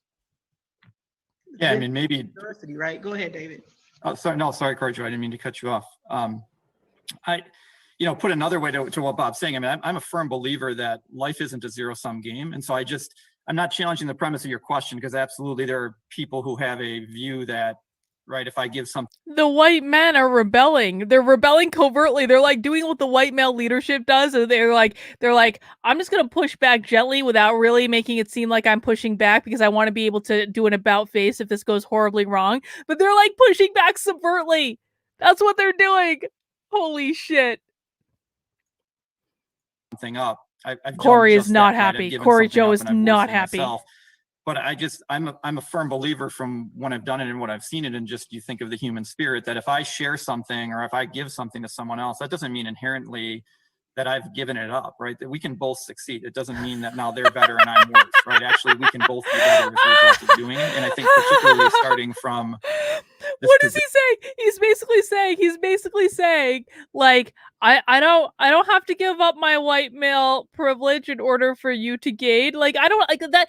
That's just a zero-sum game, Corey Joe. I don't have to give up my white male privilege in order for you to also benefit. Look, we can both benefit. This doesn't have to be a zero-sum game. We can both succeed. That's exactly what he's doing. I underestimated David. David is like, look at these white men clinging on to their toxic masculinity. Position of influence that we have, or this privilege that we have as white men. So they're like, don't make us give it up. Don't make us do it, as a white male. Starting from that, translating that influence, translating that power I don't think is making me weaker. And actually have seen it. This question has totally backfired. Concept, right? Individuals versus teams. When you get a team, I can't wait to hear Kevin's answer. It's just not a zero-sum game. So the premise I understand, but I always challenge it, because I don't think it needs to be about laughs I win, and privilege. you lose, I win, whatever that might be. And it gets just to probably also some of my views on leadership style around servant leadership. I just have always seen that if my focus is around how do I wake up every day and make those around me better, then I'm going to be successful, and I don't have to worry about my own personal success. And if I think about my role now, if I'm personally successful but our firm fails, I'm a failure as a leader, right? So it's the same to me. It's the same concept socially, in that there isn't translating that power, that influence that I was referring to before, and just helping others isn't making me weaker. It's actually raising them up, right? And the entire tide, if you will, is coming up. So that's a conversation, quite frankly, I have a lot of times with people, right, who look at trying to hold on to power. It doesn't need to be the racial discussion. It can be other discussions, right? It's like, what are you holding on to, right? It's not just because you give it up doesn't mean someone else gets it, and you're now the equation is just we can all have power. We can all have, this is the you have he has no idea what he's talking about. Point here for anybody in a leadership role. The goal is not to step on other people to get ahead. The goal is to really help those around you perform better. That's a mark of a great leader. And that's what makes a company more successful. That's what makes a community more successful. So I think to the extent that we're in leadership positions, we're measured by how we make those around us better.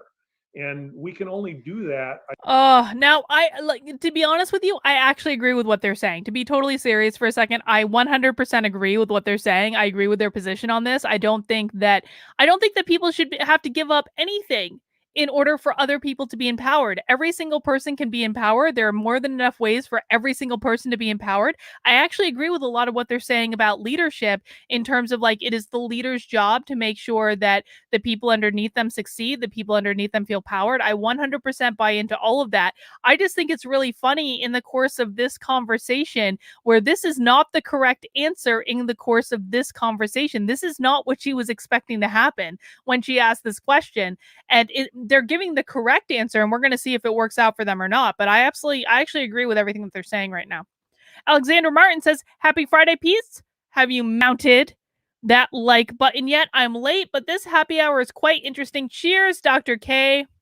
Cheers, Alexandra. Thank you for your support. As always, I so appreciate it. Guys, make sure you have mounted that like button if you haven't already. And if you haven't subscribed yet to the channel, I hope you do today and turn on notifications. And if you think you're subscribed, just double check, because I've been hearing from people all day that YouTube has unceremoniously unsubscribed them from my channel. So if you want to subscribe, make sure you are. I think if we have really diverse teams that bring that kind of thought to the organization. And again, I hate to use a sports analogy, but what team is going to be successful if it's got 5 shooters on the floor? If everybody's the same, we're not going to be as successful. And so attracting that diversity of thought, that diversity of skill set to an organization, and then helping those individuals improve is really what success is all about. And when I step back, Corey Joe, and think about our work representing the business community and the region as a whole, I look at just the rank disparity that's here in this community by race, and look forward and say, we can't compete if we have a significant number of our Black and brown citizens on the Posted without sidelines, comment. without the education, without the ability to rise up in their companies. We're not going to be successful. So the answer isn't, how do I sit here and hold on to this little island of privilege, but how do I make everybody around us better? And that way we're going to be much more successful. Kevin, you want to weigh in on that one? Yeah, I mean, obviously I agree. You know, I feel maybe the question got a little left of where you were asking. I knew Kevin was going to screw this whole thing up. I knew it, because Kevin is not the leader in an organization. Bob and David and what's his name? I can't even read on the thing. Tim, these 3 guys are all leaders in organizations. Kevin, to the best of my understanding, is not a leader in an organization. He works at like a radio station or something. And so his perspective is going to be much more woke than Bob or David or Tim, who all lead organizations. Like, they all gave the classic leadership example. Kevin's going to come in and give a completely different thing. And I knew that was going to happen. Kevin, I believe in you. Give us a woke answer, Kevin.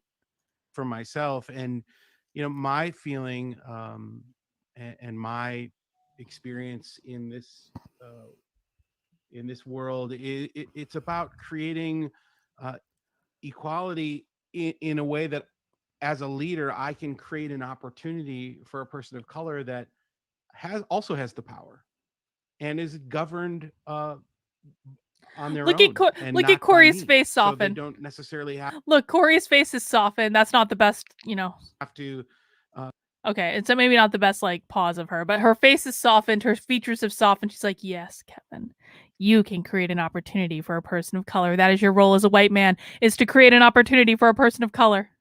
I feel like that my whiteness or my leadership, because I'm a person of non-color, doesn't a person of non-color an equitable position for a person of color. So I believe, again, like, look, she's nodding. She's nodding. She didn't nod with any of the rest. Before, putting our money where our mouth is and creating opportunities. I think, as a Ava, leader, I have a responsibility Kevin equals white to the city of savior. Milwaukee to create opportunities for people of color that are not necessarily direct reports to me, but to create new ways of just equity in equity. In ding ding ding, bingo word. I'm gonna create a t-shirt that says person of non-color. I should design that t-shirt right now. It's gonna be with like curly Q font. It's gonna be with like curly Q frou font. Person of non-color. Something I'm gonna do that right now as we're watching this in our organization. Thank you, Kevin. So we're getting close to our open Q&A section. So oh, good, open Marjorie, Q&A. my colleague, is in the chat right now, kind of culling through all your questions, and she'll ask some to the panel. But before we do that, I'm going to ask my last question. So many questions for you guys, but what? Pamela says, stroked that like button. So much fun at this happy hour, Pamela. Pamela, you dirty something, such and such, stroking the like button. It's almost as bad as what Dragon Water does to the like button. You don't want to know what Dragon Water does to the like button. I love Dragon Water. Dragon water's the best. I'm not putting dragon water down. Well done, Pamela. You can mount that like button. You can smash that like button. You can do whatever you want to the like button. Just, keep it in the privacy of your own home, please. Keep it in the privacy of your own home. What would be your advice? Would anyone in the chat buy a t-shirt that says person of non-color? I want to test this hypothesis. Would anyone in the chat buy a t-shirt that said person of non-color? I'm going to stick with your identity group. So what would be your advice to white men who are listening right now that are in organizations and struggling with others in their peer group who are not as woke, who aren't getting it, and they need to speak up and say something? What's the way in which you can do that? You don't want to accuse somebody like you're being racist, even though you might feel that way. How have you gone about calling people out or making them more aware? And what would be your advice for other people on how to do that? Corey Joe, the first thing that comes It's a good to idea, my Jared. mind is It's a good idea. I guess I've always had a philosophy. I want to say, just so you guys know, so on the Discord server today that is available to all my local supporters and is going to be available to all members of my YouTube channel in a little bit after the stream, I actually started a channel where we're going to be brainstorming like ways to troll the woke.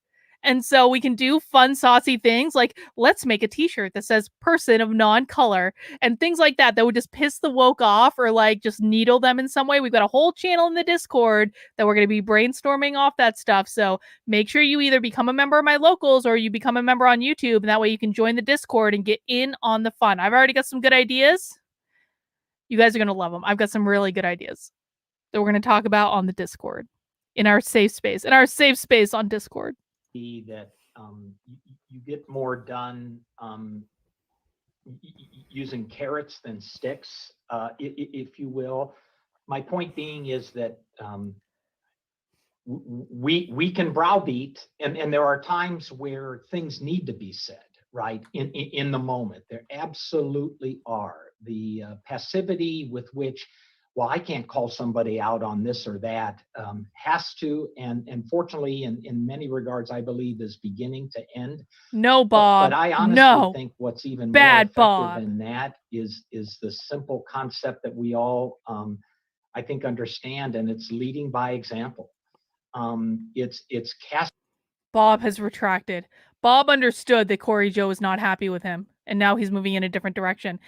Nick H says, Kevin, I, as a white man, am the only who can give black people opportunities because I'm generous. Sounds like white supremacist to me. It does sound a little white supremacist, doesn't it? To have white men say that they are the only people who can give opportunities to non-white men.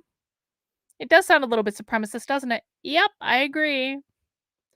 Deb, have you accepted your Lord and Savior, Ibram X. Kendi?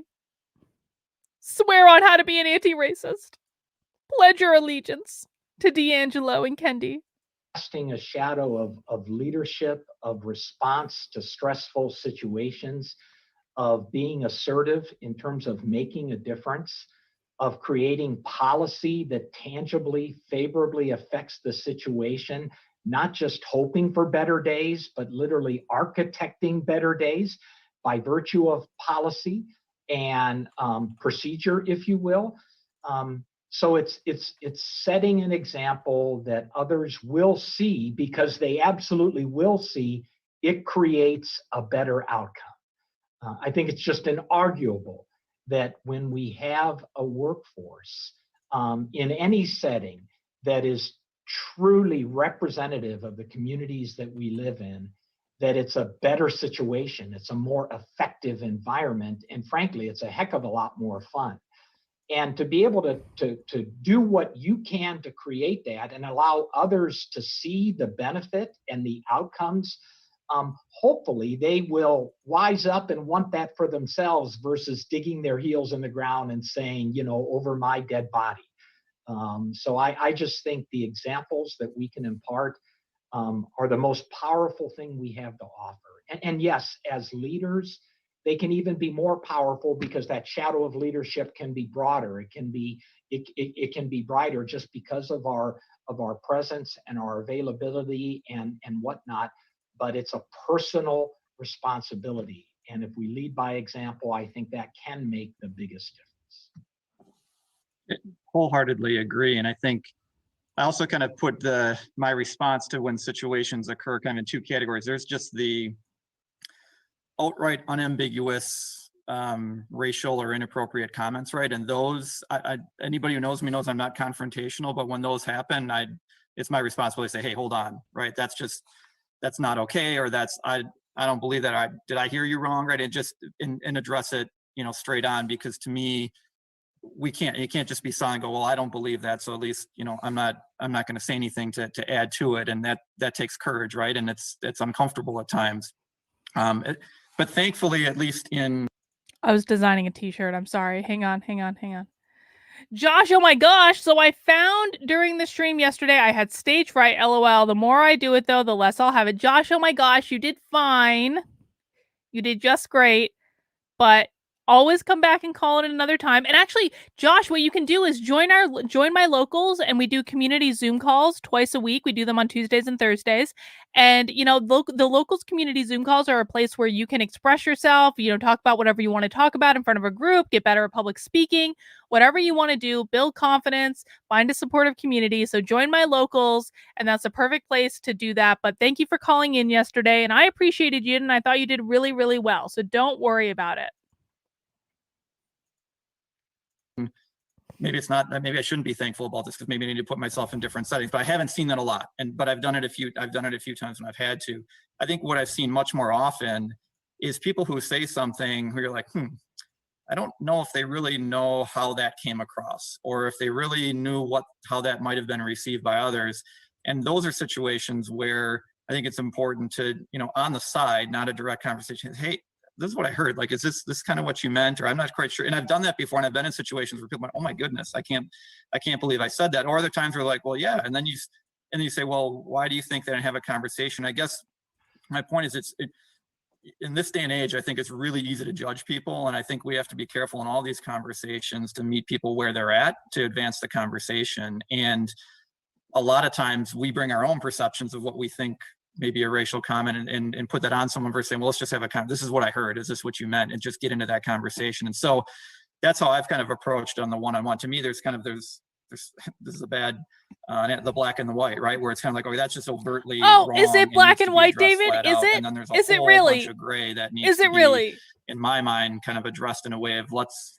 Yeah. So Josh, if you want to join my locals, I actually have the link right down here, kb.locals.com, and you can join the free version, or you can the community Zoom calls come with the supporter version, which is $5 a month or $50 a year. So kb.locals.com/support, and it's in the description below too, and that can get you signed up for my locals. Let's get to a meeting of the minds rather than me trying to impart my wisdom upon you or trying to convince you that you should think something differently. Let's just advance the dialogue. Yeah, and Corey Joe, I'd add a third one to David's category, and that is kind of the after or before meeting sidebar discussion that happens where somebody says something almost kind of drawing you in like you think that way too. And I think that's a place where we have to make a much firmer stand in saying that's just not acceptable. Because I think David's right, it's happened much less now in a public setting. It's much less acceptable. It never should have been acceptable. But that conversation now where it occurs kind of happens after the meeting or in a sidebar conversation. And I think we have to be just as diligent there about addressing that and not just walking away going, boy, I shouldn't have let that go. Yeah, because it sticks with you. It's like, oh, I should have said something. Yeah. Kevin, go ahead. Yeah, these are all great responses as to how to handle it. I think a little bit differently. I think that we have a responsibility to learn, and I was going to try not to mention this book called White Fragility. Oh my God! But I think it's very important. I think it's super important. Drink. That's a bingo word. White fragility, drink. All right, let's see, Tim.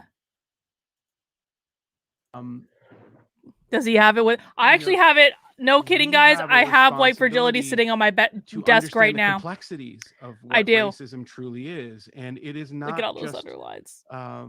this one big person in a white hood. Yes, that is a Oh, it's racist, Kevin. but there are complexities to racism that You white knew people don't Kevin read necessarily white even fragility. recognize that they're participating in. And I think if we can learn the deep dive about what racism truly is, not only as in our city. I wonder if Kevin cries white woman's tears.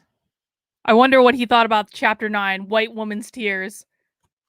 Oh my god. You don't have to read it, Reagan. I did a whole review of it on my channel. Oh, I'm sorry, not chapter 9. Chapter 11, which is called White Woman's Tears. A whole chapter about it. Chapter 11 is basically a chapter. This chapter is basically about how much Robin DiAngelo hates herself. It's a complete chapter made on projection. There are no sources in it. I bet Kevin has cried a lot of white woman's tears.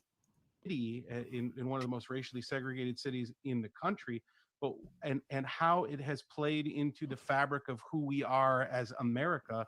I think that's what's going to allow us to not only have the conversations that we were talking about, but learn from one another in ways of truly, changing the equity conversation, right? And yeah, Tia, understanding Kevin sees what everything has through big white prevented glasses. what allowed me to get here today at this point in time in my life, and the path that I took, and recognizing that my Black brothers and sisters didn't necessarily have the same path.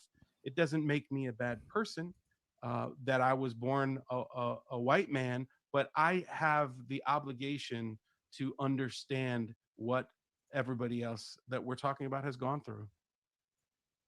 Thank you, Kevin. I just posted a link to the book you referenced to in the chat for those who Oh, are I'm interested sure in that she resource. did. All right, I'm going to go to I'm sure she Marjorie, did. who's going to bring in some of your questions. Marjorie, do you have any questions? Are there any questions in the chat at all? None at all. They didn't even plant questions. I think, the question that kept Oh. coming back was how you Tab, I love deal you. with white people that are racist, both at work, in your families, who are a friend, a colleague. Someone in the chat just asked these guys to call their family members racist. How do you deal with white people at work or in your personal life who are racist? And I think it's all very different. David kind of touched some on that. Thanks, How Josh. do you deal with that on a day-to-day basis, not just at work? How do you just deal with all these racist white people? Like friends, family, Thanksgiving, Christmas. How do you deal with all these racists at Thanksgiving? Well, I don't want to say the same thing, but I guess I view my responsibility or my relationships kind of the same internally and externally when it comes to the work setting. And so I've had similar conversations with friends over the years, or again, more in-depth conversations more recently. And I think it's, again, just, I don't know, the phrase that I use, and it's too strong in this situation, but there's a quote out there that says it's hard to hate up close. A lot of time when I sense the conversation's kind of getting this like us versus them, or that's not right, or that, it's like, just hold on, like, let's just try and understand one another, because my guess is we're a lot closer, a lot more common than we may believe, right? Despite even how significant that gap may be. And so I think it's just having the courage to have the conversation and just trying to be authentic with someone and just say, hey, look, I'm not trying to change you. Now, does that mean I'm not hoping to influence them? No, right? I mean, that is what I hope, because I believe passionately in what I believe. But I'm also a firm believer, if I just come on saying I am holier than thou, I have this right and you're wrong, the conversation's going to stop and we're not going to get anywhere. And so it's hard, because it's in my mind these days, it's expanding to almost every single topic, whether it's political, whether it's racial, whether it's economic. It's very easy to go into your echo chambers and only talk to the people who think like you, right? And how do we kind of reach across and have those conversations? So this is, to me, an extension of just how do we connect as a society. And well, I don't know. I guess that's my perspective. David, I agree with that. I think there's one other factor that we need to be conscious of, and that is that, culture plays such a prominent role in the happenings of all of our corporations, of our families for that matter. And I think there was a time when we thought culture was some kind of a icing on the cake, that if you got it, it tasted even better, but it wasn't the main ingredient. And I think now we're recognizing very clearly that culture is the enabler of all good things that come out of any institution. It is the means to the end. And to that question that was asked, if there is divisiveness and or hatred that is counter to the integrity and the culture of an organization, it's every bit as problematic, in my view, Problematic as buzzword. Ding, someone ding, ding, that ding, is ding, not being ding, ding, considerate ding. of, let's just say, a customer or a client. It matters just as much. In fact, it may matter even more, because it can be so much more pervasive in terms of how people see and respond and draw perceptions of what's acceptable within the culture. So I think that if we see behaviors that are out of the bounds of our accepted ideals from a cultural perspective, we need to think about dealing with those every bit as forthrightly as we would a financial misgiving or a customer interaction problem and concern. These things need to be treated and viewed on the same playing field. Of course, the approaches and the nature of how you have conversations changes, but they're just as important in my view. Culture drives the outcomes of every company. And if there are things that are degrading the culture, our brand promise at Rockwell Automation is to expand human possibility. And that's for our customers. Good brand plug. That's for our Good brand stakeholders, plug, that's Bob. for all of our employees. And if Good something job, is buddy. going against that grain, it matters and it needs to be addressed. Thanks, Bob. All right, Marjorie, one more. We'll do a quick round of rapid fire. You have one more? I'm curious how each of you currently work to recruit and retain a diverse staff at each of your organizations. What do you hope to achieve over the next year? What's been your experience during this year, especially under conditions of the pandemic? And how has that affected the composition of staff, if at all? That's a good one. There's a ton there. I think I would say we've been for a while, and I would say with an increasing focus, challenging where we go to recruit. So which school? So as a public accounting firm, we hire essentially almost always college graduates, and so it's about currently. What's interesting is we're also having a conversation about credentials and what credentials really matter, and is a college education necessary? So that's a whole nother kind of frontier of, I would say, dialogue that we're having internally. No, college education is not necessary, so I agree with them on that. On that we have where we alignment. go, right? A lot of us who grew up in the organization came from certain universities, and that's where we go back to, right? And if we're looking to change culture, if we're looking to increase diversity, then we need to look elsewhere oftentimes, because in my case, from UW-Madison, there's just not a high minority population that attends UW-Madison. So that's not where we're going. UW-Madison. Guys, what else do we know UW-Madison from? What else did UW-Madison, where David went to school, because these guys are all in Milwaukee, what did UW-Madison do recently that we might have heard about and possibly talked about on this channel? Pop quiz. Let's see who's been paying attention. Why do we know UW-Madison? Yes, Adrian. Ding, ding, ding. The racist rock. UW-Madison is the publicly funded university that paid $50,000 to move a giant 2-billion-year-old rock from one part of campus to another because the students dubbed it racist and said that they did not feel safe walking past the rock. So they moved it from one part of campus to the other. They didn't destroy the rock. They didn't move the rock off campus. They paid $50,000, which was basically like 3 or 4 student tuitions, to move the rock from one area to a less pedestrian area. That's UW-Madison. Going to find likely a lot of diversity. So we're challenging where we're going. I would say we're also challenging you know, as much as attracting, it's also about retaining, right? And so a heavy focus on how are we there for all of our employees. And it gets to my point before, right? If any, well, I would just say how we are increasing retention and what we can do, right? How we can react to support, particularly our Black and Latinx professionals who are Latinx, from an bingo ethnicity word, perspective drink, are drink, largest drink, drink. minorities, and what sort of infrastructure do we need to continue to put in place to help them in our culture? As much as we want to be as inclusive as we are, there's still a difference with people coming in from different backgrounds. So I guess my point would be challenge where we go to find the people, but then also challenge once they're with us, how we're going to support them. Tim, How many tell me about Latinos in the regional chat choice a like little being bit. called Latinx? Yeah, so what I'm going to do, Corey Joe, is just allow you to send out the document that we have. David's on our board. Rockwell's been very involved in this, and I think it would be interesting to have a future discussion around the initiative to become a region of choice for all. And it's really a focus on just what we've talked about, which is how do we as a business community source differently? How do we retain? And how do we advance diverse talent? And I think there are a number of strategies there that will be really impactful to the community and really worth talking about in a future one of these race bridges, to just get feedback on the strategies that we're going to deploy over the next 5 years to help Milwaukee move towards that goal of being a region of choice for all.